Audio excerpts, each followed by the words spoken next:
কাকতুল্য সিটো কামী পুৰুষৰ জানিবা ৰতিৰ স্থান পৰম ভকত যতনে শুনন্ত তাতন পাতন্ত কান যি কথাত কৃষ্ণ আচন্ত সাক্ষাতে মহামহন্তৰো গতি নিৰ্মল ভকত সকলে তাতে খে কৰন্ত সদায় ৰতি।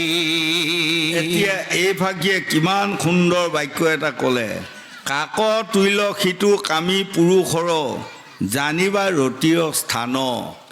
হয়নে? এইটোৱে হ'ল কামী পুৰুষ বা পত্নীসকলৰ কাৰণে এইটো। আকৌ এইটো যে আমাক সকলোকে বনাইছে সেইটো নহয়, হয়নে? কাৰণ ডেকা গাভৰুসকলৰ সেই সময় সেইসকলক এইটো কৰা নাই। কিন্তু এজন মানুহ 90 বছৰ পাৰ হৈ গ'ল, 100 বছৰ এৰিব এতিয়া হ'ল, তেতিয়াও যদি তেওঁ ৰতি সুখটো বিচাৰি ফুৰে সেইটো অতি ঘৃণনীয় বুলি কৈছে, হয়নে বাৰু? এনেকৈ বুজাই আছে। গতিকে আমাৰ ল'ৰা ছোৱালী যুৱক যুৱতীসকল যেতিয়া আমাৰ শিশুকাল, তাৰপাছত আমাৰ যৌৱনকাল, যৌৱনকালটোত অনেক ৰং ৰহস্য আমি কৰিব লাগিব সত্য,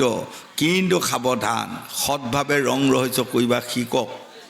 অসৎভাৱে নহয় আমাক ক'লে, হয়নে? পৰম ভকত যতনে শুনন্ত তাত নাপাতন্ত কাণ। যিসকল গুৰু বৈষ্ণৱ ভকত হ'ল সেইসকলে সেই ৰতি সুখৰ কথাখিনিক কাণ নিদিয়ে। তেওঁলোকে সদায় ল'ৰা ছোৱালীসকলক বুজাব,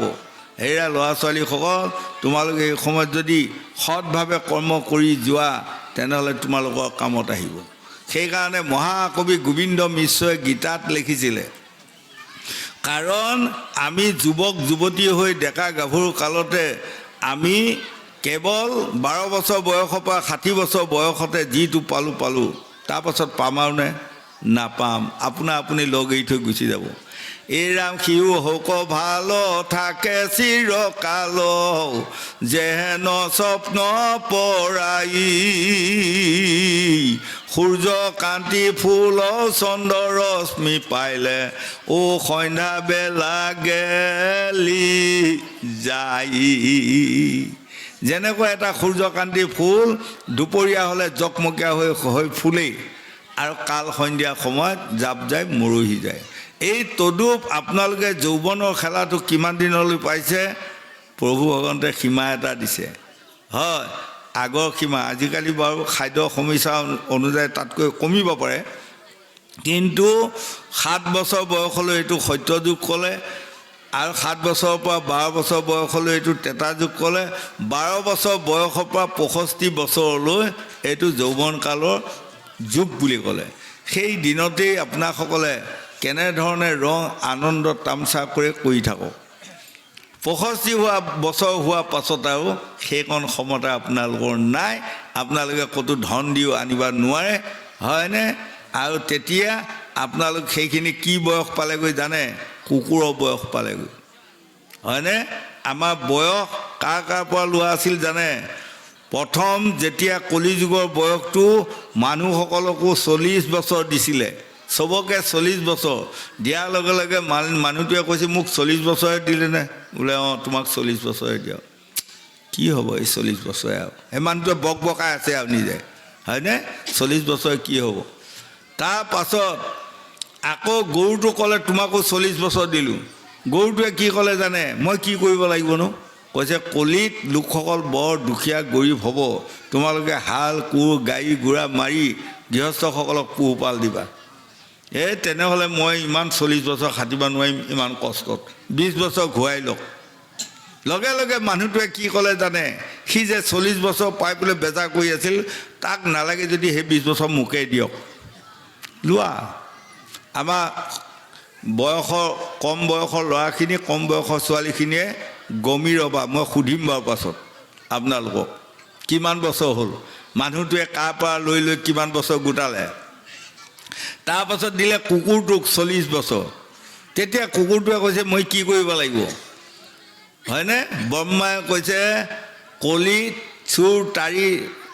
মানে লুণ্ঠন বেছি হ'ব গতিকে তুমি দিনটো খাই বৈ কি কৰি ফুৰিবা ৰাতি হ'লে সেই গৃহস্থসকলক ভালদৰে পহৰা এটা দিবা তেনেহ'লে মই ৰাতি শুব নাপাম কৈছে নাপাবা সেই তেনেহ'লে মই 40 বছৰ নালাগে 20 বছৰ ঘূৰাই লওক বুলি ক'লে তেতিয়া আকৌ মানুহটোৱে ক'লে কি তাক নালাগে যদি মোকে দিয়ক ল'লে আচ্ছা তাৰপাছত ফেঁচাটোক ক'লে তোমাকো 40 বছৰ দিলোঁ বোলে কি কৰিব লাগিব মই তুমি দিনটো কালা জালাকে কেনেকৈ থাকিবা ৰাতি হ'লি মৈত্ৰৰ খবৰ জমপুৰত দিবা জমপুৰৰ খবৰ আনি মৈত্ৰত দিবা তেনেহ'লে মই ৰাতি শুব নাপাম কৈছে নাপাবা তেনেহ'লে মোক 40 বছৰ নালাগে 20 বছৰ ঘূৰাই লওক লগে লগে মানুহটোৱে ক'লে মোকে দিয়ক সেই 20 বছৰ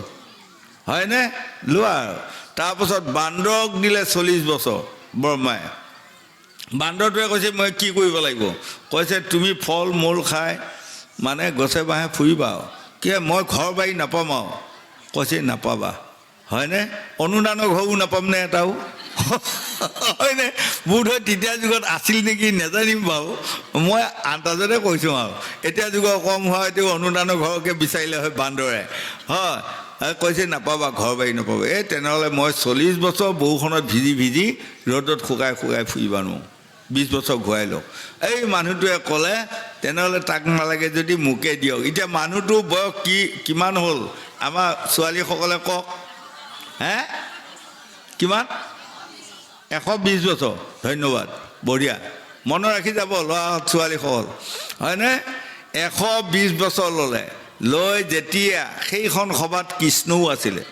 কৃষ্ণ আহি ঘৰ পোৱাৰ লগে লগে কাহিনীটো কোৱাৰ লগে লগে ৰুক্মিণীয়ে কৈছে ধন্যবাদ মানুহটো কম বুদ্ধিবান নে নহয়নে তাৰ পৰা লৈও যে 120 বছৰ বনালে বঢ়িয়া কৰিলে তেতিয়া কৃষ্ণই কৈছে মূৰ্খ তিনি মূৰ্খ কাম কৰিলে সি হয়নে 60 বছৰ 40টা মানুহৰ বয়স পালে সেই 40 বছৰে মানুহ নিচিনা কাটিব লাগিব সি এতিয়া আপোনালোকে মন কৰক 40টা বছৰলৈ মন কৰিব এতিয়া যুগৰ কথা কোৱা নাই মই আমাৰ দিনৰ কথা কৈছোঁ আমি 40 বছৰ বয়সলৈ বহি এটাও খাই নাপালোঁ বেমাৰো নাই বিঘিনিও নাই কি আনন্দত ৰং ৰহস্য মানে আছিলোঁ নহয় বাৰু এইটো মানুহ জন্ম মানুহ পৰা যে লোৱা 40 বছৰ এইটো মানুহ জন্ম তাৰ পাছত কাৰ পৰা লৈছিলে আৰু আপুনি 20 বছৰ গৰুৰ পৰা লৈছিলে হয় সেই গৰুৰ নিচিনা খাটিব লাগিব ল'ৰা ছোৱালী কেইটামান যেতিয়া 2টা 3টা হ'ল আজিকালি বাৰু 2টা এটা হয় আগৰ যুগত 8টা 10টা হয়নে নহয় কওকচোন 8টা 10টা ল'ৰা ছোৱালী মানে পঢ়োৱা শুনোৱা ভৰণ পোষণ দিয়া ধেমালি নহয় আমাৰ এইখিনিতে আছিলে 12টা 14টা একে মায়েক বাপেক দুটাৰে গোসাঁনীসকল 12টা 14টা ল'ৰা ছোৱালী আৰামত খোৱালে এতিয়া 12টা 14টা ল'ৰা ছোৱালীক বাপেক মায়েকে ধুনীয়াকৈ খোৱালে এতিয়া বাপেক খৈজাগত হোৱাৰ লগে লগে 12টাই এটাক পুহিব নোৱাৰা হ'ল চাওক বাৰু দেশখন হয়নে এইবোৰ কথা তত ল'ব তেতিয়া মানে গৰুৰ নিচিনা বৈ ফুৰিব লাগিব আৰু সেইটো 20 বছৰ তাৰপাছত আপুনি আকৌ কাৰ পৰা লৈছিলে জানে কুকুৰৰ পৰা লৈছিলে আৰু 20 বছৰ সেই সময়ত কুকুৰৰ নিচিনা সিদিনা অলপতে এটা জেগাত ভাগৱত ভাগিবলৈ যায় তেওঁৰ ঘৰত সোমোৱাতে প্ৰমাণ এটা পাই আহিলোঁ নহয় তেওঁ বোলে তামোল সোপা পকি সৰি গৈছে 3টা ল'ৰা ইটোক কৈছে কোনেও নাপায় সিটোক কৈছে বাপেকে কোনেও নাপায় সিও সেই তামোল গছত উঠিব নোৱাৰে তাৰপাছত আৰু বহি লৈ আৰু কেংকেঙাই আছে আৰু গোটেইডাল আৰু কেংকেঙাই আছে মই তেতিয়া কৈছোঁ এই যে 20 বছৰ কুকুৰৰ পৰা লোৱা কুকুৰৰ নিচিনা কেংকেঙাই থাকিব লাগিব আৰু এতিয়া আমি কুকুৰ বয়স হয়নে নহয় আমিতো এতিয়া কোৰ এখনো মাৰিব নোৱাৰোঁ কোৰ এখন মাৰিলেও বোলে কঁকালটো বিহায় হালিলেও বোলে গাটো বিহায় হয়নে এতিয়া আমি ল'ৰাহঁতক ক'লে কথা কোনেওতো নকয় নহয় হয় মোৰ ঘৰত আপোনাৰ ভালমাখিনি তামোল পেলাই থৈ দিওঁতে গাজ আহি গ'ল কিমান কিদিন হ'ল কোৱা সেই তামোলকেইটা পুতি থোৱা মানুহ নোলাল সেয়া কৈ পেলাই কেংকেঙাই আছোঁ আৰু কুকুৰৰ জন্ম যে কুকুৰৰ পৰা লোৱা হয় আজি 3 দিনমানৰ আগত আৰু মানে নিজে খঙে জালে আৰু হাতুৰি এখন লৈ যায় যেনিবা গোটেইখিনি পুতি থলোঁ একেৰাহে পুতিলোঁ নহয় এতিয়া কঁকালটো পনাব নোৱাৰোঁ আহিলে নহয় আৰু হয় তাৰপৰা আপোনালোকে কাৰ পৰা লৈছিলে আৰু 20 বছৰ গোসানী ফেঁচাৰ পৰা এই যেতিয়া মানুহ 80 বছৰ পাৰ হৈ যাব 70 বছৰ পাৰ হৈ যাব তেনেকুৱা তেতিয়া কি হয় জানে জলক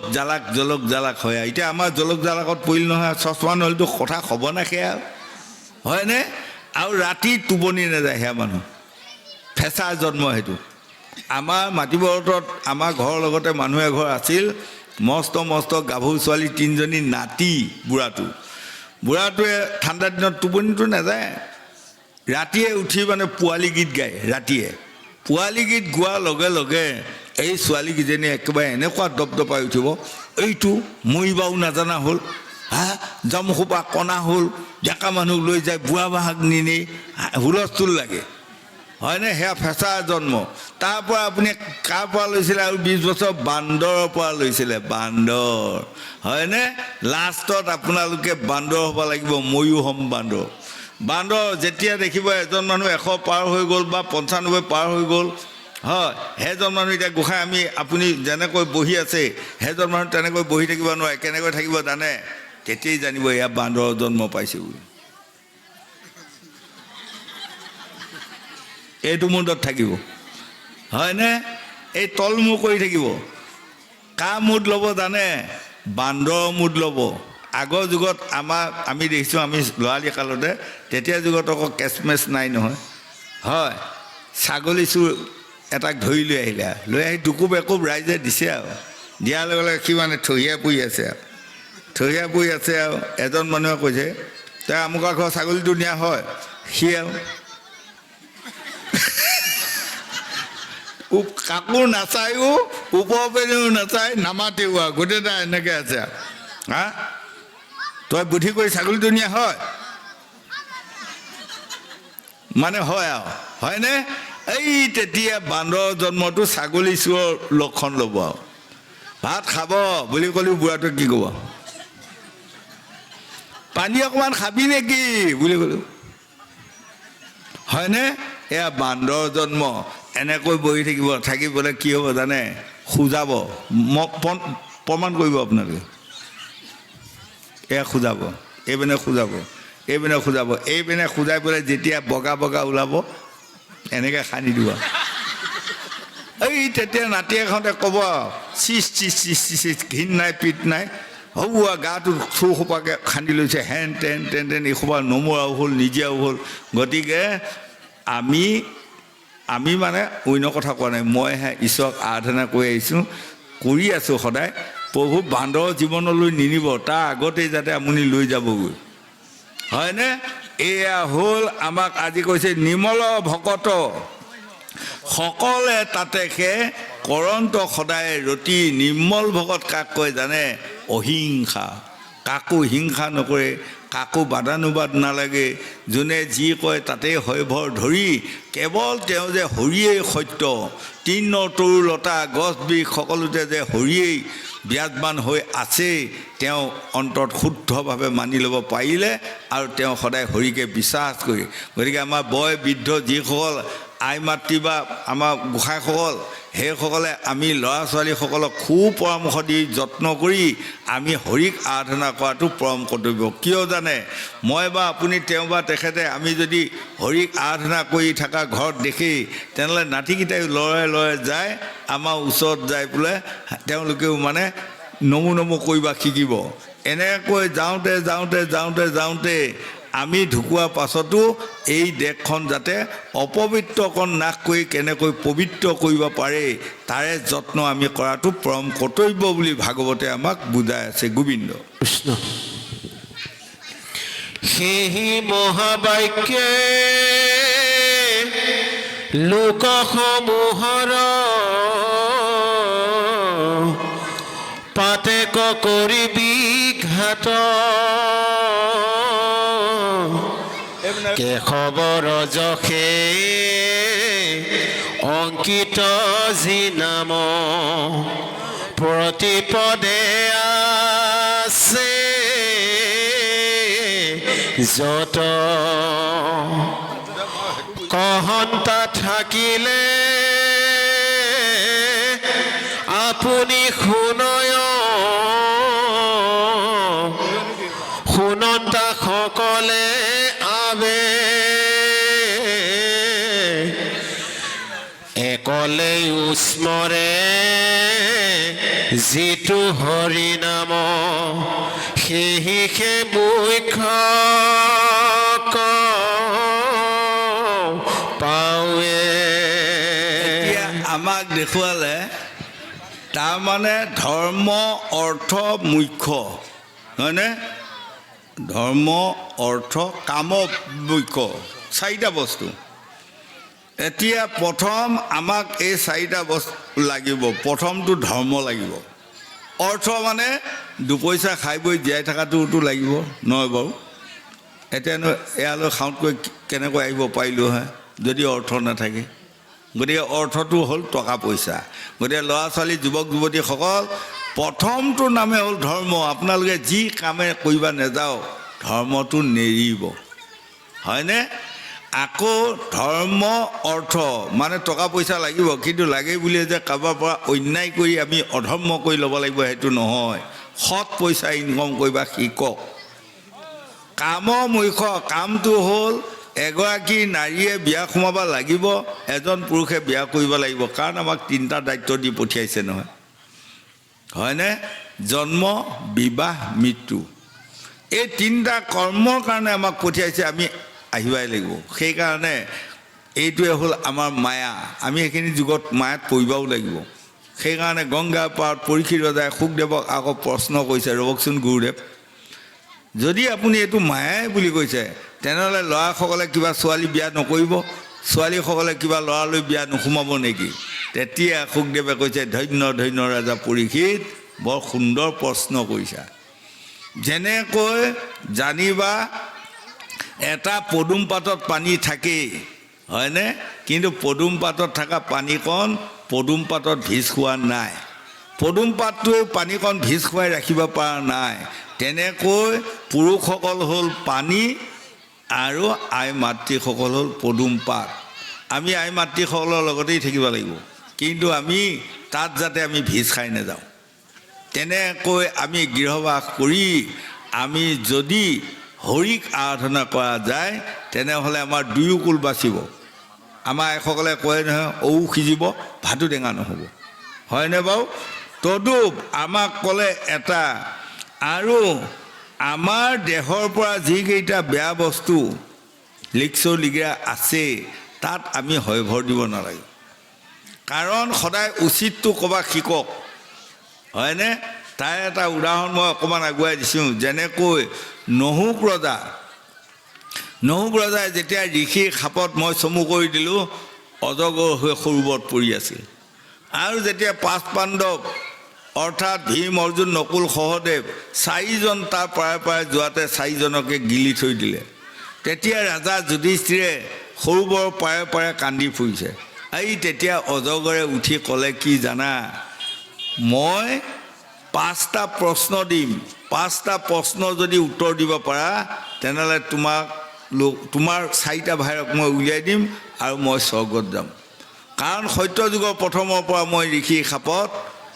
অজগৰ হৈ নৰকত পচি আছোঁ হয় আৰু তেতিয়া এই দেহা গম মানে মোকো অকণমান দিবা তাৰ পাছত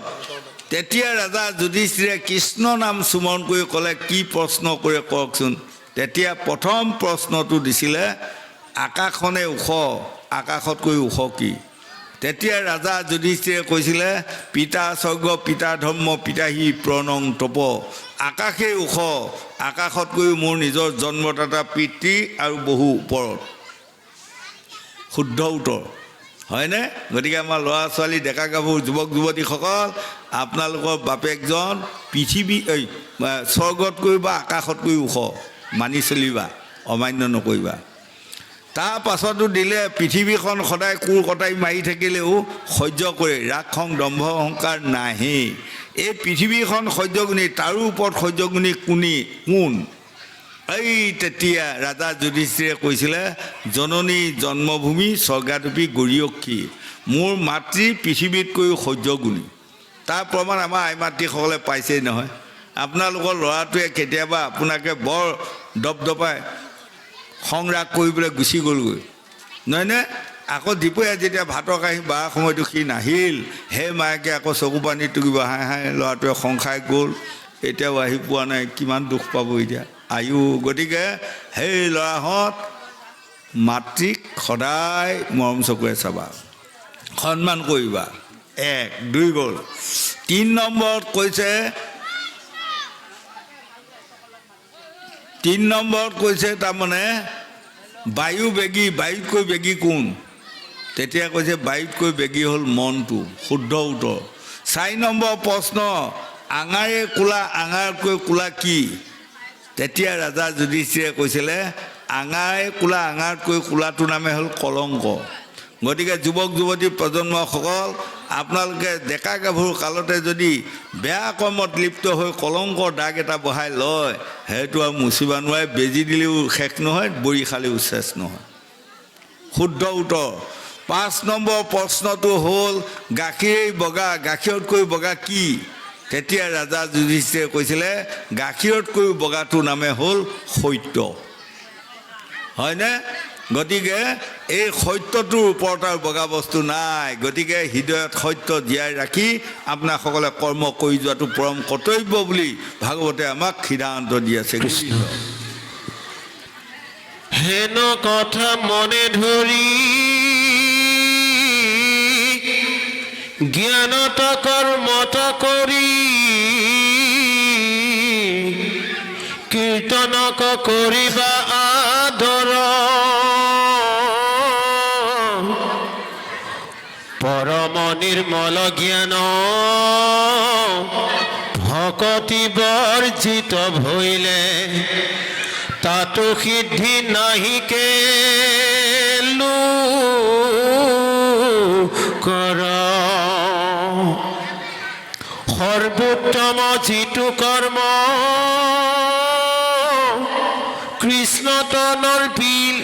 কৃষ্ণতনৰ পিলা যেবে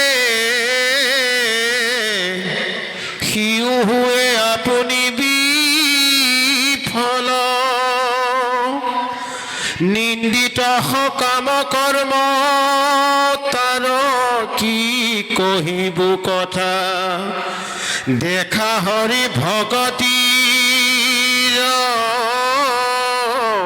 বল ভক্তি তত্ত্ব ভক্তি ধৰ্ম ভক্তি জানা খাৰ ভক্তি বিনে নৰলোকৰ নাহিকে নিস্তাৰ স্বধৰ্ম পৰিত্যাজ্যং পৰধৰ্ম ভয়াবহং গতিকে আমাৰ প্ৰথমে জ্ঞান লাগিব মহাভাগৱতৰ 12টা শ্লোকৰ প্ৰথম শ্লোকটোৰ নাম হ'ল জ্ঞান হয়নে জ্ঞান বিজ্ঞান তদং ৰহস্য গুণ ক্ৰীড়া দৈৱ জাতি মায়া তৰণ জীৱ ঈশ্বৰ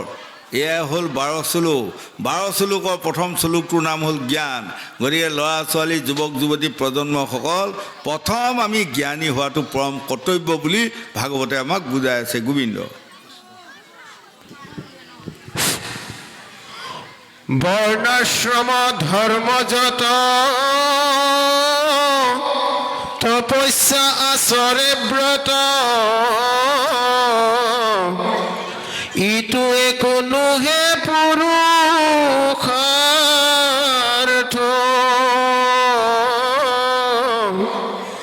সম্প্ৰতি কীৰ্তিৰ কাজে কৰে মহা পৰিশ্ৰম শুনা কহু যিটো পৰমাৰ্থ বঢ়িয়া কেশৱৰ গুণ নাম শ্ৰৱণ কীৰ্তন কৰে তাক জীৱা শুনন্তে সাদৰে এতেকে কৃষ্ণৰ পাদ পদ্ম পাখৰি আৰু অচিৰকালতে ফল ধৰে। এইখন মহাভাগৱতত বৰ ধুনীয়া কথা এটা কৈ গৈ আছে, লোকসকলে কাণ দিব। কাশী, গয়া, বৃন্দাবন, মথুৰা, জগন্নাথৰ পৰা আদি কৰি পৃথিৱীত বহু তীৰ্থ আছে। এজন মানুহে তীৰ্থ ভ্ৰমণ কৰি ঘূৰি আছে, কিন্তু তেওঁ ভকতি নাই, তেনেহ'লে সেই তীৰ্থ ভ্ৰমণ কৰিও তেওঁ ফয়দা নাই। এজন মানুহে পঢ়ি শুনি আপোনালোকৰ অঞ্চলৰ পৰা বিলাত পাছ কৰি আহিলে সঁচা, কিন্তু তেওঁৰ জ্ঞান নাই, তেনেহ'লে তেওঁৰ কাম নাই। এজন মানুহৰ অচৰ্য বিভূতি 3 তালা 14 তালা বিল্ডিং আছে সত্য, কিন্তু তেওঁ ভকতিহীন, তেনেহ'লে তেওঁ সেই বিল্ডিং সোপাই কাম নকৰে, শিক্ষাই কাম নকৰে। যদি এজন শিক্ষিত মানুহে জ্ঞানী হ'ব নাজানে, তেনেহ'লে সেই শিক্ষা মূল্যহীন। এজন ধনী মানুহে যদি জাতুকৈ ভকতি নকৰে, নিৰাশ্ৰয়ক আশ্ৰয় দিব নিবিচাৰে, দুখীয়াক পুতৌ কৰিব নিবিচাৰে, তেনেহ'লে তেওঁৰ ধনৰ মূল্য নাই, হয়নে? গতিকে 1 2 নম্বৰত আমাক বুজালে এইবোৰ হ'ল বৰ্ণাশ্ৰমৰ ধৰ্মজাত, যেনেকৈ এখন ব্ৰহ্মচাৰ্য আশ্ৰম আৰু এখন হ'ল বানপ্ৰস্থ। আগৰ যুগৰ ৰজাসকলে যেতিয়া বুঢ়া হৈ আহিব, তেতিয়া পুত্ৰসকলক ৰাজ্যভাৰ দি তেওঁলোকে মানে বনৰ মাজত যায়গৈ ঈশ্বৰক আৰাধনা কৰিবা, আৰু বনৰ মাজত যাই ঈশ্বৰক আৰাধনা কৰি তেওঁলোকে আত্মাক গতি দিয়ে, সেইটোকে কৈছে মানে বানপ্ৰস্থ। আৰু এখনৰ নাম হ'ল সন্ন্যাস। সন্ন্যাস এজন ল'ৰাই সৰু কালৰ পৰা বিয়া বাৰু সকলো ত্যাগ দিল, আৰু তেওঁ ত্যাগ দি বৰ আশ্ৰম পাতিলেও সন্ন্যাস হৈ আছে আৰু। আৰু এখনৰ নাম হ'ল কৃষ্ণ গায়স্থ ধৰ্ম। এই 4খন আশ্ৰমৰ ভিতৰত এতিয়া কোনখন শ্ৰেষ্ঠ বুলি আমাৰ ল'ৰা ছোৱালীসকলে ল'ব জানে? গায়স্থ ধৰ্ম। গায়স্থ ধৰ্ম সমান কোনো ধৰ্ম নাই। নিয়মে সংযমে মাত্ৰ থাকিবা সদায়। আপোনালোকে তাৰমানে অৰ্থাৎ জন্ম লওক, বিবাহ কৰক, এইখনে হ'ল গায়স্থ ধৰ্ম। সৎভাৱে সকলোকে পৰিচালনা কৰক, পিতৃ মাতৃক সৎভাৱে শুশ্ৰূষা কৰক, পিতৃ মাতৃ মৰাৰ পাছতো তেওঁলোকৰ নামত গুৰু ভকত বৈষ্ণৱক সন্তুষ্ট কৰক। এনেধৰণৰ এইবোৰ সৎকৰ্ম। এইবোৰ সৎকৰ্ম কৰি গ'লে, আৰু যদি আপুনি ল'ৰা ছোৱালীত 4টা তোলে বা 2টা তুলি যদি সৎজ্ঞানী ল'ৰা বনাই দিব পাৰে, হয়নে? আৰু এটা কৈছে ব্ৰাহ্মণ, ক্ষত্ৰিয়, বৈশ্য, শূদ্ৰ, 4টা জাতি। 4টা জাতিৰ ভিতৰত ক্ষত্ৰিয় জাতিটোৰ নাম কি মই এতিয়া বহলাই নকওঁ বাৰু। এতিয়া যে আমাৰ যি সম্প্ৰদায় যি জাতিয়ে নহওক, সৈনিক বিভাগত যে চাকৰি কৰি আছে, সেইসকলকে কৈছে ক্ষত্ৰিয় জাতি। যদি কোনোবাই নিজৰ ল'ৰা এটিক যদি সেই ক্ষত্ৰিয় দেশ ৰক্ষাৰ কাৰণে আপোনাসকলে পঠিয়াই দিব পাৰে, সেই পিতৃ মাতৃ উত্তম গতি পায়। এয়া হ'ল গীতা ভাগৱতে কোৱা কথা, হয়নে? গতিকে 1 2 3 নম্বৰত আমাক বুজাই আছে এইবোৰ আমি ঘূৰিব লাগিব পৃথিৱীত। ঘূৰি আমি ক'ৰবাত ভকতি কৰিম, ক'ৰবাত জ্ঞান উপাৰ্জন কৰিম, ক'ৰবাত এনেধৰণৰ জ্ঞানীসকলক সংগ পাই তেওঁলোকৰ মনৰ কথাবিলাক বুজি আৰু অলপমান জ্ঞান উপাৰ্জন কৰিম, হয়। কিন্তু আটাইতকৈ আত্মাক গতি দিয়া বস্তুটোৰ নামে হ'ল পৰম প্ৰভু ভগৱন্তৰ চৰণ সেৱা কৰা, হয়নে? গতিকে সেই লোকসকল আমাক 3 প্ৰকাৰে কিমান ধুনীয়াকৈ বুজাইছে দেখিছেনে? জগন্নাথ বুলি কওঁতে দেখি বিশ্বত দেখুৱাইছে উৰিষ্যাত সেইখন জগন্নাথ আছে, হয়নে গোহাঁই? নহয়, এতিয়া তালৈ আমি যাবই লাগিব। আমিও গৈছোঁ বাৰু, আপোনালোকেও যাব। গ'লেও আমি তাত ভকতি কৰিলেও কামত আহিব বাৰু। এইখন বিশ্বৰ জগন্নাথ। আৰু সামাজিক জগন্নাথ এইখন আজি, হয়নে? সামাজিক জগন্নাথ এইখনত জগন্নাথত কি কি মূৰ্তি আছে? বলুভদ্ৰ মূৰ্তি আছে, কৃষ্ণ মূৰ্তি আছে, আৰু সুভদ্ৰা দেৱীৰ মূৰ্তি আছে, হয়নে? আৰু আমাৰ এখন দেহ জগন্নাথ, এই দেহখনতে জগন্নাথ হৈ আছে। সোঁ হাতৰ তনটো আমাৰ বলুভদ্ৰ, বাওঁ হাতৰ তনটো কৃষ্ণ, আৰু মাজত যে যিখন শাল আছে এইজনী সুভদ্ৰা দেৱী গোসানী। আমি ভকতি কৰিব লাগিব। সেইকাৰণে কিছুমান মানুহে মন কৰিবচোন, ক'ৰবাত বাদানুবাদ লাগিলে যে কয় বুকত হাত দি ক'ব পাৰিবি, আমাৰ ল'ৰা ছোৱালী যুৱক যুৱতী প্ৰজন্মসকল বুকুত হাত দি কোনোদিনে মিছা কথা নক'বা কাৰণ এইখন খাইখাপ জগন্নাথ আমাৰ হয়নে আৰু এইখন সামাজিক জগন্নাথ এইখনত যিসকল আমাৰ পুৰুষ আছে বা আটাইসকল গুৰুসকল আছে এইসকলে প্ৰত্যেকে বলুভদ্ৰ প্ৰত্যেকে কৃষ্ণ এইসকলৰ পাও ধূলি মই মাথাত ল'লেই জগন্নাথক সেৱা কৰা আজি হ'ব হয় আৰু আমাৰ আই মাতৃ যিমানে আছে শিশুৰ পৰা একেবাৰে বৃদ্ধালৈ এইসকল আপোনালোক সুভদ্ৰা দেৱী মই যদি এইসকলৰ চৰণ আজি সেৱা কৰি যাওঁ তেনেহ'লে মোৰ ইয়াত আহা কামত আহিব হয়নে এইখন হ'ল আমাৰ সামাজিক জগন্নাথ সেইকাৰণে দেৱৰ্ষি নাৰদে কৃষ্ণক সুধিছিলে আপুনি কাক ভাল পায় বাৰু কওকচোন পৰম প্ৰভু কৃষ্ণই কৈছে ভকতে ভাল পায় যাক মই ভাল পাওঁ তাক যিসকল লোকক ভকতে ভাল পাব সেইসকলক মই ভাল পামেই হয়নে এতিয়া আজি আপোনাসকলৰ মাজত আহিছোঁ আপোনাসকলে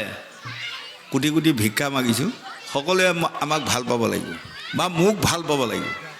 যদি সকলো ৰাইজে আইসকল বোপাইসকল সকলোৱে যদি মোক ভাল পায় তেনেহ'লে এই থাপনাত থকা কৃষ্ণটোক মই ইমান খাতি কৰি থাকিব নালাগে এনেই ভাল পাবহি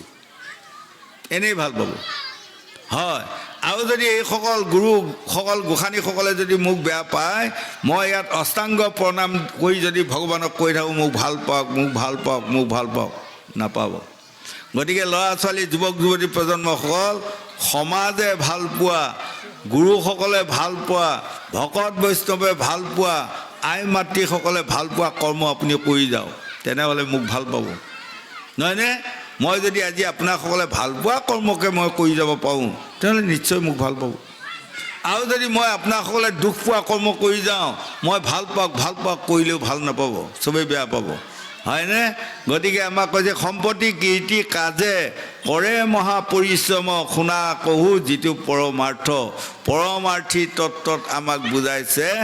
আমাৰ দেহতে 14 সাক্ষী লয়া দেহে আছে দামোদৰ ভান্দিবা নৰিবা আৰু শুনা কলি নৰ 5টা ভূত 24টা তত 24টা স্বভাৱ প্ৰকৃতি লগত লৈ প্ৰভু অগন্ত আমাৰ দেহতে আছে হয় যেনেকৈ এটা মন কৰিব আপোনালোকৰ এই সবই নিগমতে দুজন মানুহ এজন মানুহে এজনৰ গাত আউজি আৰামত আছে গোসাঁই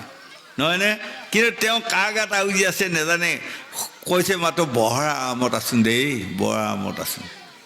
আকৌ ইজনে ইজনৰ গাত আউজি বোলে কৈ আছে কি বাহ কি যে ধুনীয়া আৰাম লাগিছে ঐ হয়নে কিন্তু তেওঁ নাজানে কাৰ গাত আউজি আছে এওঁ নাজানে কাৰ গাত আউজি আছে আউজি এইজনে এৰি দিলে এইজনে দীঘল খাই পৰিব এইজনে এৰি দিলে এইজনে দীঘল খাই পৰিব হয়নে চাওক বাৰু জীৱ আত্মা পৰমাত্মা দুয়ো ককাই ভাই একেলগে থাকে দুয়ো চিনা চিনি নাই একেলগে আছে কাৰণ আমাৰ জীৱাত্মা পৰমাত্মা আমি আৰু সকলোৱে একেলগে আছোঁ যিদিনা পৰমাত্মাটো মোৰ ইয়াৰ পৰা ওলাই যাব এই দেহাটো লৈ যায় কোনোবাই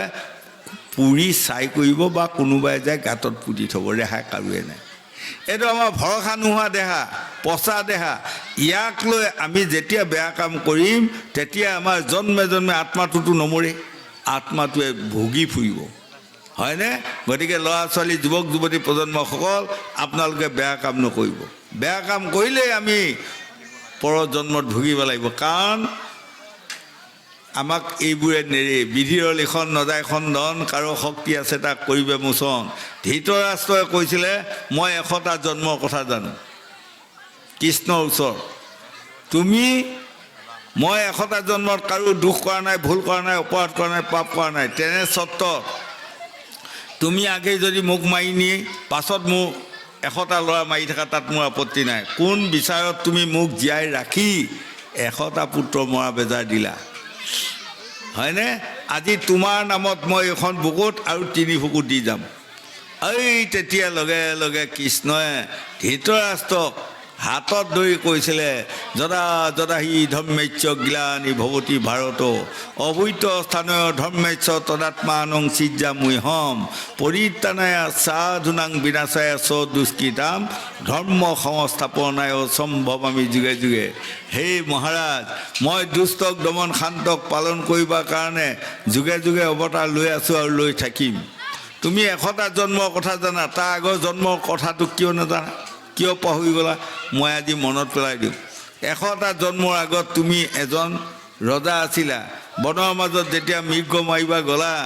তেতিয়া একুৰা জুই লগাই দি সোঁহাতে কাৰপাত বাওঁহাতে ধেনুপাত লৈ তুমি জুই পুৱাই আছিলা। ওপৰত এটা বালিথোপা চৰাই বহা আছিল। 100টা মাতৃহীনা পুত্ৰ চৰাই পিতৃ চৰাই পালন কৰি আছে। আৰু ওপৰৰ পৰা সেই পিতৃ চৰাইটো আহি মাটিত পৰিল। লগে লগে তুমি চকুৱে চকুৱে বিন্ধি মাটিত পুতি থৈ দিলা। চৰাইটো অন্ধ হ'ল, কিন্তু মৃত্যু নহ'ল। তাৰ পাছত 100টা পুত্ৰ পৰি আছে, মৰি আছে, পৰি আছে, মৰি আছে। সদৌ শেষত চৰাইটোৱে কি ক'ল শুনা, হয়নে? যুগ বোলে প্ৰভু ভগৱন্তে বাওঁ হাতখন লৈ যায়, ধৃতৰাষ্ট্ৰৰ কাণত দিয়াৰ লগে লগে শুনিছে। হয়, চৰাইটোৱে তেতিয়া অভিশাপ দিছে, নৰাধম ৰজা, তুমি ৰজা হৈ যি ইচ্ছা তাকে কৰিলা। মোক আগে অন্ধ কৰি লৈ 100টা পুত্ৰ মৰা যি বেজাৰ দিলা, তোমাক মই অভিশাপ দিয়া হ'ল। কোনোবা এটা জন্মত তুমি অন্ধ হৈ 100টা পুত্ৰ মৰা বেজাৰত বুকত ভুকিয়াই ভুকিয়াই কান্দিব লাগিব। এৰিব পাৰিলা? হয়নে? এইটোৱে হ'ল আমাক কৈছে। গতিকে আমি বহু জন্মৰ পৰা আহি আছোঁ। মহাপুৰুষ গুৰুজনা শংকৰদেৱে লিখিছে, সত্য যুগে আছিল যত প্ৰাণী কলিত জন্মিব তৈ খানি। আমি সত্য যুগৰ পৰা আহি আছোঁ, কিন্তু কোনে কি জন্ম লৈ লৈ আহি আছে পাহৰি গৈছোঁ। সকলোৱে সাধন কৰিবা শিকক। সাধন কৰিবা যদি পাৰে, আপোনালোকৰ 3টা জন্মৰ কথা আপোনাৰ মনত পৰি যাব, আৰু ইয়াৰ পাছত মই কিহৰ জন্ম পাম তাকো মনত পৰি যাব বুলি ভাগৱতে আমাক সিদ্ধান্ত দি আছে। গোবিন্দ কৃষ্ণ কৃষ্ণৰ স্মৰণে তাৰ প্ৰথমে পাতে কনাখে কৃষ্ণত কৰাৱে নিষ্ঠ বুদ্ধি পৰম ভকতি জ্ঞান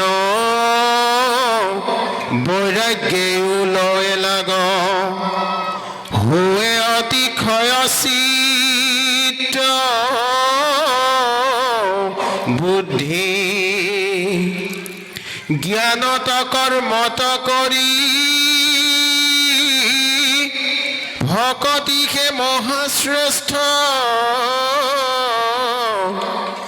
ভকতি মধ্যত শ্ৰেষ্ঠ দুই শ্ৰৱণ কীৰ্তন ইটো আক ধৰিলে কজিটো বিধিৰ কিংকৰ সিটো নুই শৌনক প্ৰমুখ্যে মহা মুনি খব আচাৰ্যত তুমি খব মহাভাগ্যৱন্ত যিহেতু পৰম হৰি চিত্তত নিশ্চয় কৰি একান্তে ভজিলা ভগৱন্ত ইটো আত্মা ঈশ্বৰক শুনিলো শুকৰ মুখে মহাৰিষি সমাজৰ কাছে হেন বন্ধু মাধৱক সুধি সুমৰাইলা মোক এতেকে মুহুৰ ভাগ্য আছে। এতিয়া আজি এইখিনিত ক'লে, অৰ্থাৎ সুখদেৱে পৰীক্ষিত গংগাৰ পাৰত এইখন ভাগৱতকে ক'লে। আৰু এই 100 বছৰৰ পাছত শৌনক আদি ঋষি সমস্তক নমীক্ষা অৰণ্যত এইকণ কথাই ক'লে